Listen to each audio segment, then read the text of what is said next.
Welcome to my channel. Andito tayo ngayon sa Manila. Napadaan ako dito sa Manila. As you can see dito sa Rizal Park. Ito guys, si Rizal. Ayan, may nakabantay dyan guys na dalawa. And then, natatakot sila na tumakas si Rizal dyan. Kaya binabantayan lagi. Char. Chok lang. Kaya ngayon, ayan, tignan nyo guys. Super linis. Ang linis dito guys ngayon sa totoo lang. Nung panahon ni Erap, Diyos, wala akong masabi guys. Kaya saludo ako kay Isko Moreno. Ayan guys, maraming naglilinis. Dati yan super dumi itong area na to. Marami din nagsasabi na ang dumi. Makikita nyo naman guys, ang linis. So, basta, saludo ako. Dito yung port area guys. Kaya yung sa kabila dyan, kikita nyo. Ito yung circle siya. Tapos, ito naman yung Manila Bay. As you can see guys, may bagong sand siya ginawan. Pero ngayon, close ulit kasi dahil ang alon, ipinagitna yung white sand. Pero at least guys, ang ganda siya. Kasi normal yan guys, diba? Kapag kasi talagang madumi na ang Maynila, lahat naman yan pumupunta dyan. Ito naman yung John Spring.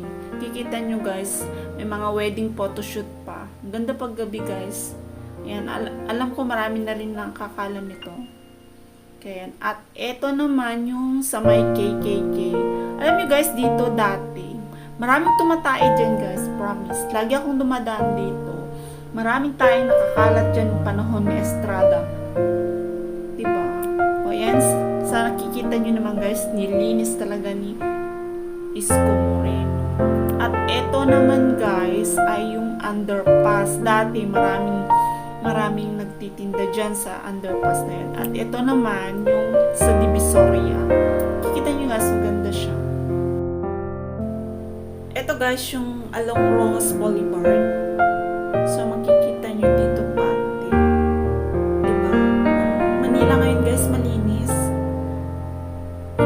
Talagang clean up ni Mayor Isko Moreno. Diba? Kita nyo. Ayan guys, samahan nyo ako. Samahan nyo ako tumingin dito. Sabi ka, tumingin. Tama ba? Yan. Diba? Ang ganda.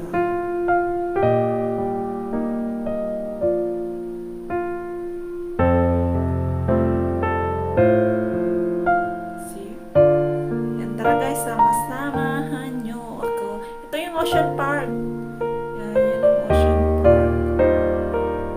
Tapos, sunod dito guys.